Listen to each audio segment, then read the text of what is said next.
Olá! Hoje a gente vai mergulhar num documento que, olhando de fora, parece só burocracia, né? Mas que, na verdade, define a alma de uma profissão.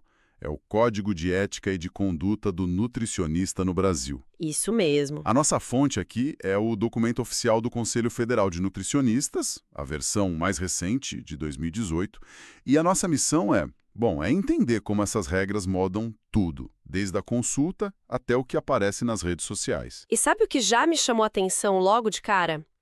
É que o próprio conselho descreve o código como uma construção coletiva. É? Sim, com a participação de milhares de profissionais.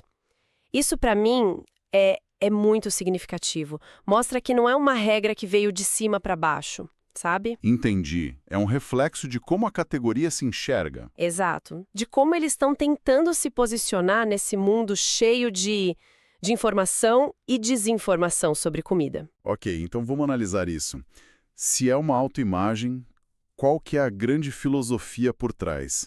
O que esse código diz sobre o que é ser nutricionista hoje? Imagino que o ponto de partida seja o juramento, o básico. Começa por aí, mas, assim, vai muito além do não causar dano. O juramento fala em exercer a profissão sem discriminação e com fidelidade aos princípios da moral e da ética. O que já é uma base, né? Claro. Mas os princípios fundamentais, logo no comecinho do documento, dão o verdadeiro salto. O artigo 2, por exemplo, não fala de caloria, de vitamina. E fala do quê? Ele diz que a atuação do nutricionista tem que ser baseada na defesa do direito humano à alimentação adequada. Espera um pouco. Isso soa quase como uma declaração política e não só de saúde. Pois é, Quer dizer que a consulta não é só sobre o prato de uma pessoa, mas sobre o direito de todo mundo ter um prato. exatamente. Eleva a profissão para um papel de agente de saúde pública com uma responsabilidade social, nossa, gigantesca. E o que eu acho fascinante é como o artigo 6 amarra isso. Como assim? Ele afirma que a atenção nutricional precisa obrigatoriamente considerar as dimensões ambiental, cultural, econômica, política, psicoafetiva, Todas elas. social e simbólica da alimentação. O código está basicamente dizendo: esquece essa ideia de que comida é só combustível, Uhum. comida é memória, é afeto, é status, é consolo. Ignorar isso é falhar eticamente. Isso é muito poderoso. Na prática, então, um profissional que recomenda, sei lá, quinoa e abacate para alguém cuja cultura alimentar é arroz e feijão, Sim, sem entender o contexto social, o econômico, sim. ele estaria, de certa forma, violando o espírito do código? No espírito, com certeza, porque estaria ignorando o artigo 3, que exige respeito à singularidade e pluralidade. Isso inclui cultura, classe social. Entendi. A base filosófica é essa: nutrição é uma ciência humana, não só biológica. E essa ideia entra em choque direto com muito do que a gente vê por aí, principalmente no digital. Nossa, esse está o gancho perfeito. Porque o mundo online é o reino da solução que serve para todo mundo, da fórmula mágica, né? Pois é, como que o código lida com essa tensão? Especialmente com a ferramenta mais forte que existe nisso, as fotos de antes e depois. Ele lida de uma forma, assim, incrivelmente direta e restritiva. O artigo 58 é tão explícito que não deixa margem para interpretação. E o que ele diz? É vedado ao nutricionista divulgar imagem corporal de si ou de terceiros, atribuindo resultados a produtos, equipamentos, técnicas. Em bom português, a prática do antes e depois é proibida. Proibida, sério. Eu fico chocado porque parece ser a principal ferramenta de marketing de muitos profissionais. A minha timeline é cheia disso. Eu sei. Qual é a lógica por trás de uma regra tão forte assim? A lógica é uma questão de saúde pública, de proteção. O código argumenta que essa prática, pode não apresentar o mesmo resultado para todos e oferecer risco à saúde. Certo. É, na essência, uma tentativa de frear essa cultura do resultado imediato, sabe? O documento diz que saúde não é um produto com resultado garantido e que a responsabilidade do profissional é proteger o público dessa ilusão. Mas, mesmo que isso signifique abrir mão de uma ferramenta de marketing que funciona, Exatamente. eu entendo a proteção ao paciente, mas, por outro lado, isso não coloca os nutricionistas que seguem a ética numa desvantagem comercial gigante? Sem dúvida. Eles estão competindo com coaches, com influenciadores que usam e abusam disso sem consequência nenhuma. E essa é a grande tensão da profissão hoje. O código opta por um padrão ético elevado, mesmo que isso crie um desafio de mercado. A aposta é que, a longo prazo, a credibilidade vale mais do que o apelo visual. Faz sentido. E essa filosofia se estende. O artigo 57, por exemplo, proíbe o uso do valor dos honorários, promoções e sorteios como forma de publicidade. Essa também me surpreende. Sortear uma consulta, fazer uma promoção, parece algo tão comum e inofensivo.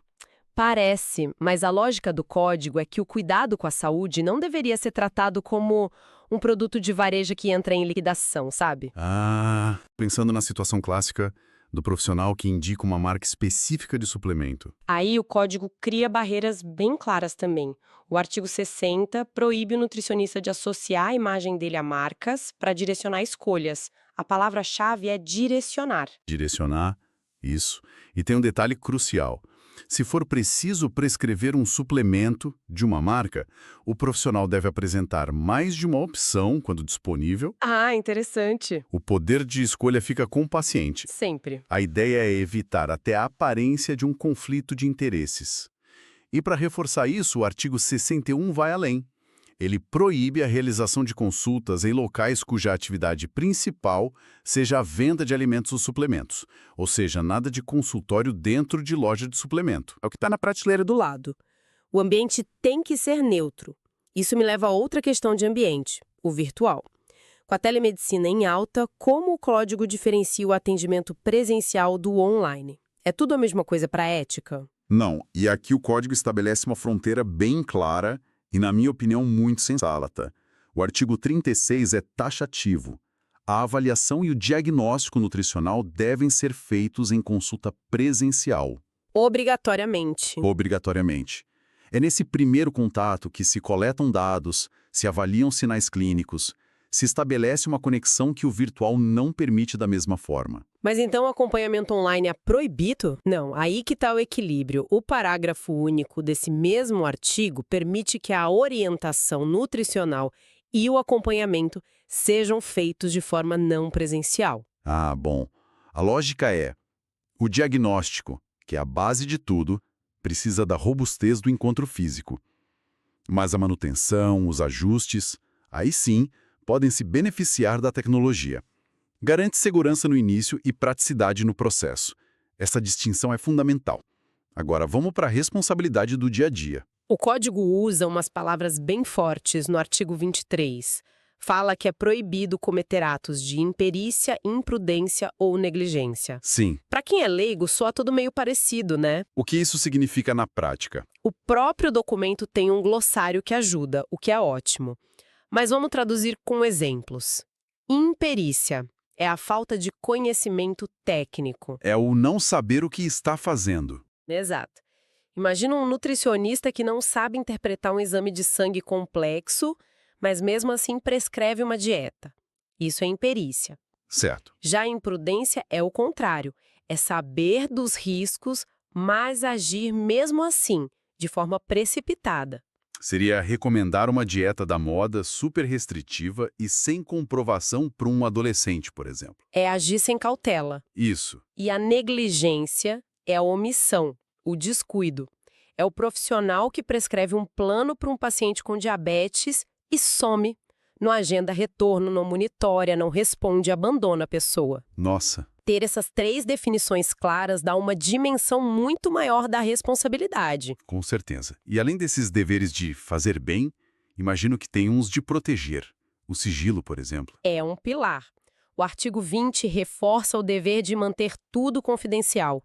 Parece óbvio, mas na era de compartilhar cases de sucesso, essa regra é ainda mais crítica. Verdade. E, por outro lado, o código também protege o profissional. O artigo 10 diz que é um direito do nutricionista se recusar a trabalhar em locais com condições inadequadas. E o que seriam condições inadequadas? Uma sala pequena? Pode ser algo estrutural, tipo falta de higiene, mas pode ser também pressão institucional.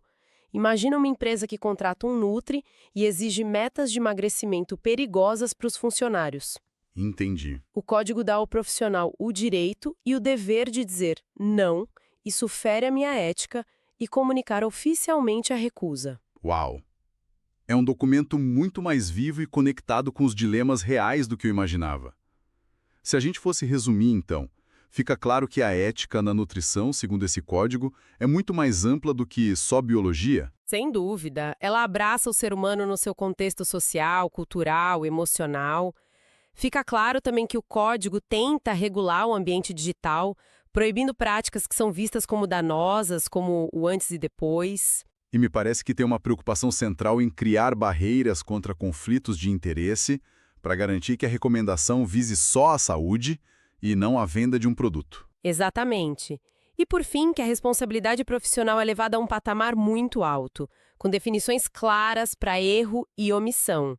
O documento inteiro posiciona o nutricionista como educador, um agente de saúde, não como um vendedor de soluções rápidas. Para fechar, então, qual seria a grande reflexão que essa análise toda deixa para a gente? Sabe, se a gente conectar tudo isso, o documento nos convida a uma reflexão que vai além do consultório.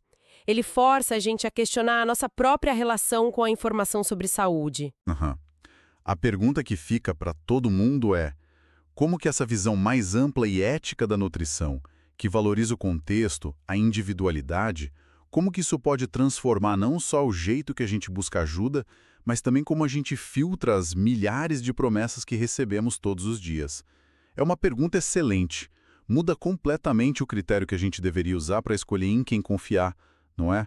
Não se trata só de buscar um currículo, mas de entender a filosofia de cuidado por trás do profissional, não é? Isso. E isso talvez seja a lição mais importante de todas.